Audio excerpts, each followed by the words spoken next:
All right. Hey, everybody. Kenneth Mejia here. Glad to be here on this December 31st, 2020, Thursday, the last day before the end of the year. And it's been a crazy, crazy year. And I know a lot of us here are still dealing with the effects of the pandemic. And, us here and myself and the Green Party just want to do this little last big hurrah before the year ends because, although so much has been going on, there's also so much to celebrate as well. And for those who don't know, my name is Kenneth Mejia. I am from Los Angeles, and I've actually ran for office a couple of times with the Greens in 2017 and 2018. And now we are actually running for Los Angeles City Controller in 2022, which is now at the local level. So that is huge. There, it is a citywide race along with the mayor and along with the city attorney. And I'm so grateful and excited that we have an amazing team here locally here in LA, and so many supporters here nationwide. So many of you all watching this have donated and supported our campaign big time. But just to talk about 2020, a year in review, for us as a party, we've had big victories, right? We've had 21 Greens elected throughout the country, and we even had the highest elected Green was Emmanuel Estrada, a 26-year-old mayor in LA County's Los Angeles County city of Baldwin Park. So it was a great year.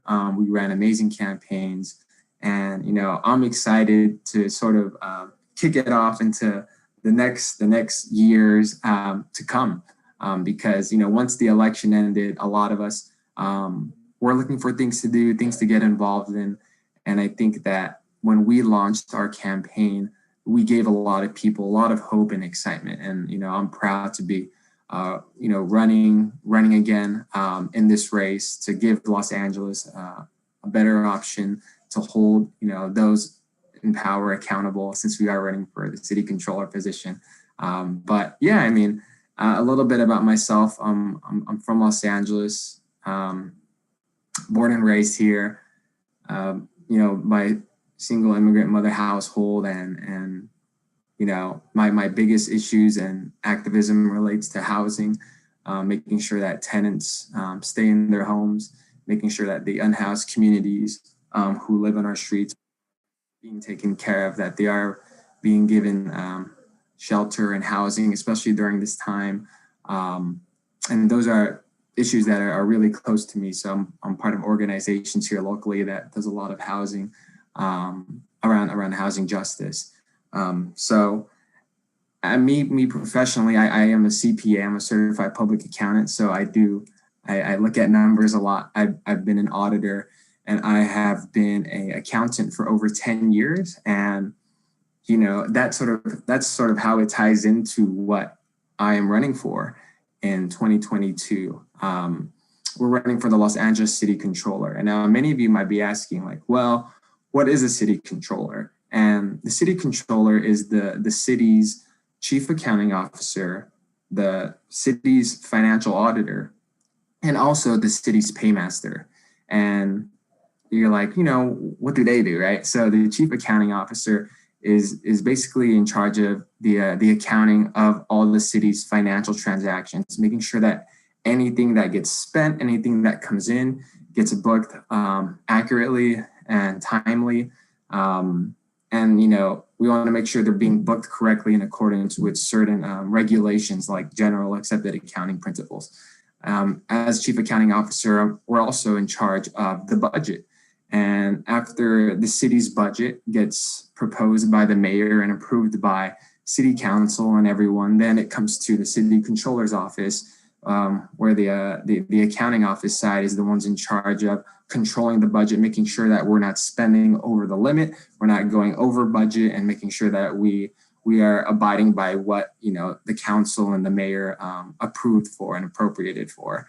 As the auditor of the city of Los Angeles, I'll basically be in charge of auditing city departments to making sure that they are being effective, making sure that our books are correct, that we are in line, that we're doing things timely, and making sure that what we're spending money on is providing some sort of a benefit, right, or some sort of quantifiable measure of success. And that's something I'm really excited for is to be the city's auditor, because I feel like there is a lot of spending going on, and we don't really know if what we're doing and what we're spending on is actually really helping the people here in Los Angeles, right? And I'll go into some examples later.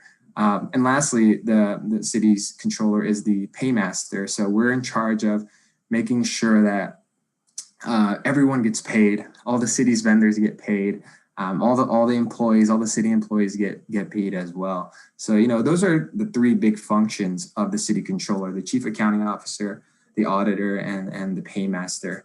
And, we're running because we want to bring really, really big financial radical transparency to the public.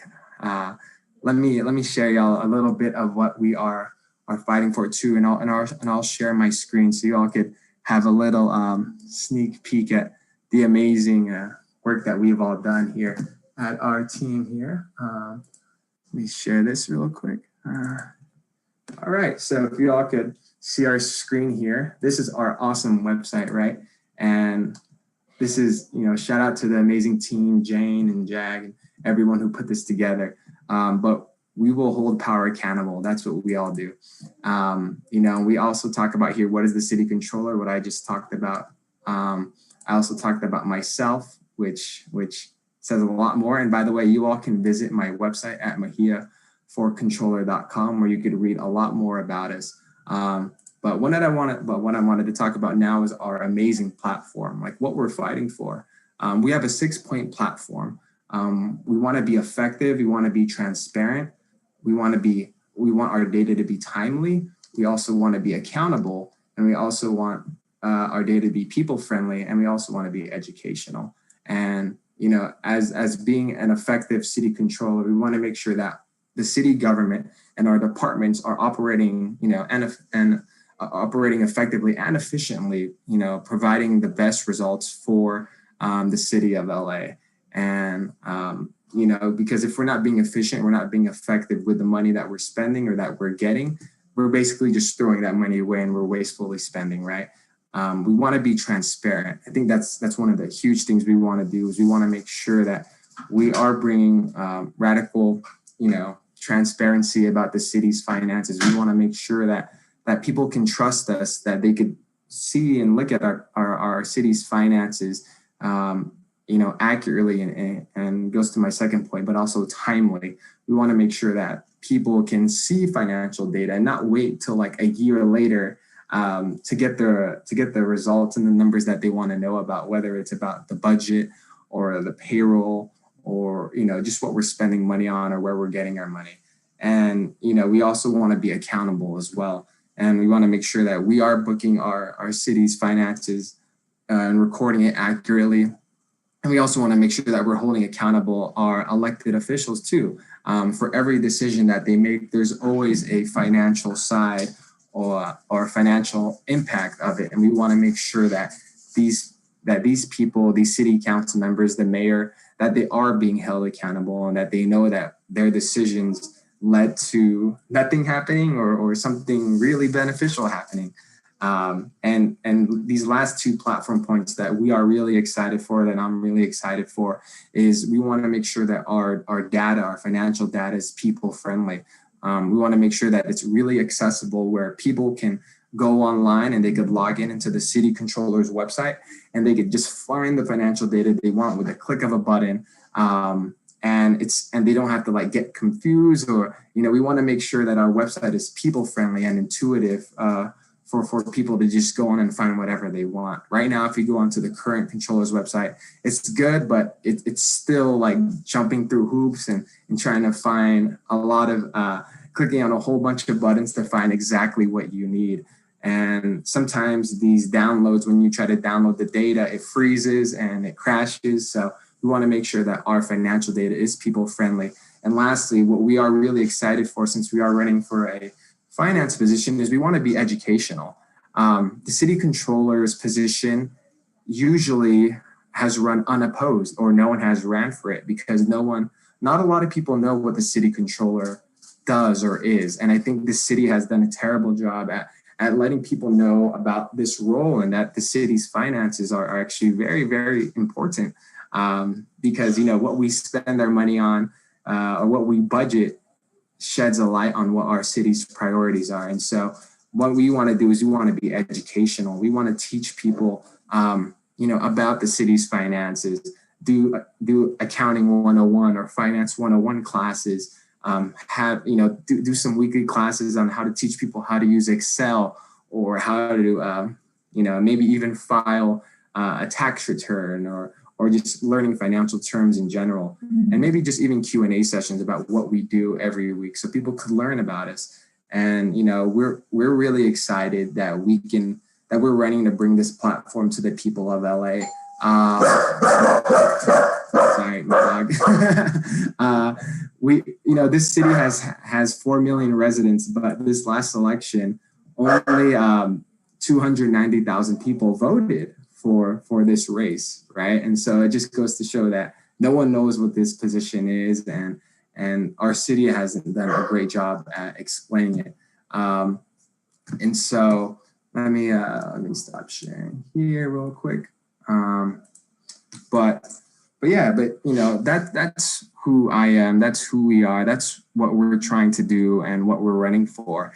And we have a really, really strong campaign team, and we've poised ourselves really well. I mean, we just started and launched on December 10th.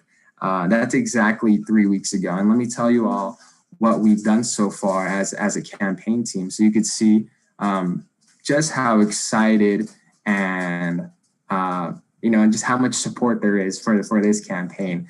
And so since we launched 3 weeks ago, we've raised I think $4,500 in just 3 weeks. So we're about to break a fundraising milestone right now of 15,000 in just 3 weeks, and I think that's huge, especially as for someone like us or running a small grassroots campaign. That's really huge.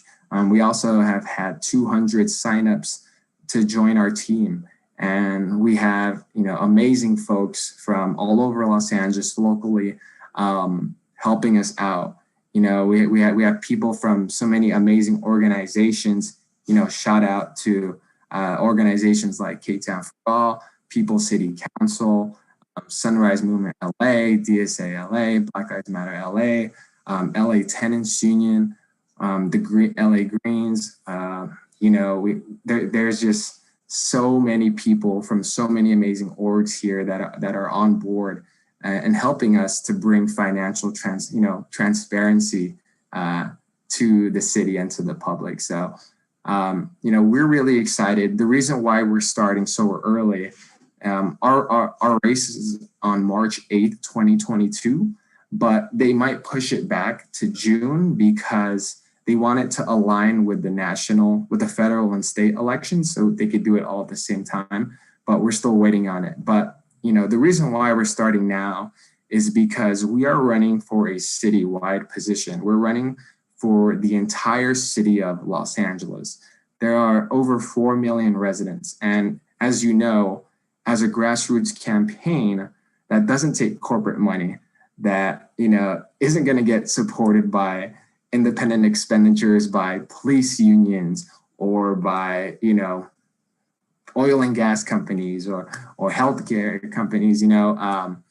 We need to start now, and I think that's the reason why we are starting now this early in December 2020, even though the election is 15 months from now, because we got to build, right? And so that's why we're starting now. That's why we are raising as much money as possible to deliver strong numbers to post in our first reporting deadline, which is going to be in a few weeks. But yeah, I mean, I'm really excited to run again. I know from 2018, 2019, 2020, I was just more supporting from the outside, but I'm excited to be jumping back in again with an amazing team, with your support, with all your support here, especially from over the past four or 5 years. I mean, we've been doing this together, and I feel like we really, really have grown since the beginning. And I'm excited to put us on the map and to fight for our values, green values. This is a nonpartisan race for LA, for LA City. It's all nonpartisan race, so that even gives us an even bigger advantage, right? And so one of the biggest reasons why we're running, as well, is because this city and local elected local elections here is that they also give you a 6 times matching funds multiplier if you get donations from residents who live in LA. And if you know anyone, or if you're watching this and you live in LA, or you have family who live in LA, if you donate $1, the city of LA will give us an additional $6 for every dollar that you give us, up to $214. And that's huge, right? Because say you're an LA resident and you donate $100, the city of LA will give us $600. So that $100 that you initially donated becomes $700. And that's one of the big reasons why we're running. When we ran for Congress in 2018, we raised $130,000 as a green campaign with over 3,300 individual donations, which is huge, which is amazing. And I thank you all for that. But yeah, I wouldn't run again for Congress because it is difficult when you don't have money, especially when our opponent raised over $1 million. But this local election at the nonpartisan level, at the fact that we get a 6 times matching funds multiplier is a really, really huge benefit. And I really think that we can reach the max limit, which is the city will give us up to $420,000 for the primary. So if we raise $70,000 just from LA residents alone for the primary, the city of LA will give us $420,000 on top of that $70,000. And the fact that we raised $130 just 2 years ago, we can definitely hit it. And so, if you're watching this, and like I said, if you live in LA, if you know anyone who lives in LA, please reach out to us, donate, or just, reach out and donate from where you live, from out of state. It doesn't matter. We appreciate all your support. And if you can't, please sign up to volunteer. Please sign up to join our team. We have an amazing team. We have a fun team, and we have fun. And so, I think that's pretty much it for what I wanted to discuss. We have a big year ahead of us. I know with the pandemic going on and so much going on the national level, people fighting over $2,000 stimulus checks, and it's just we're not getting anywhere where we want to be. So it's really going to be up to us to take care of ourselves and to fight for ourselves. And I hope that we all could join mutual aid groups and get involved in community work and just be there for one another during these times. And lastly, I wanted just to explain to you how our election process works in California. So the way it works on the state and federal level is if you run for office on the state and federal level, we have a top 2 primary system here, where if the top 2 vote getters will advance to the general election. And that goes for state and federal elections. Now, when it comes to local elections, when we run on March 8th, the way it works in LA is that if we get over 50% in the primary, we win the whole thing. And that's what we want to do. We want to win. We want to win in March 2022 and be done with it. But if no candidate gets over 50% in the March 2022 primary, it then goes to the top 2 vote getters. And so right now we have 4 people running for this position. And, obviously we're one of them. The main opponent, of course, establishment politician who we're running against, who has received just 25 donations, right? Just 25 alone. And his average donation is $1,078. So, we're up against big money. I mean, that was literally only 25 donations, and he's raised over 25,000. Let me tell you how much we've raised, because I think our numbers are even more impressive, tremendously, and this is the reason why we're going to win. Just in 3 weeks, we've we've had 259 donations in just 3 weeks compared to the main opponent's 25 donations. So we've had 259 donations and we've raised $14,500. So, this is going to be a battle. It's going to be competitive. And, in California's top two primary system where the top two go-getters move on to the next spot on the state and federal election, it's going to be a very, very competitive David versus Goliath type situation, especially here at the local level. So, if you're all watching this, please sign up to join our team. Please sign up to donate. We're only $500 away from reaching 15,000. So if you're watching this, please visit MejiaForController.com. It's literally right behind me, Mejia for Controller. And yeah, I thank the Green Party. Thank you to everyone who ran. We had around 200 candidates run for office this year, and like I said, we've had 21 victories. And it's not easy running as a Green or running as an alternative party fighting for the people. And we're out there giving people another option. And I'm proud as always to be representing our values because it's what the people want. And I'll be here. And if you all have any questions about anything about how you can get involved, please ask me. On Facebook, Twitter, and Instagram, my username is Kenneth Mejia LA, all in one word. So you could always reach out to me if you want to get involved or if you have questions or anything. Just let me know. And so, with that said, I know it's December 31st. I know it's almost 8:30 in the East Coast. I just want to wish you all a happy New Year. I want to wish you all, safety and health, especially during these times. And so thank you, everyone. Thank you, Green Party, and Happy New Year's. And let's start 2021 with a bang. Thank you.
Thank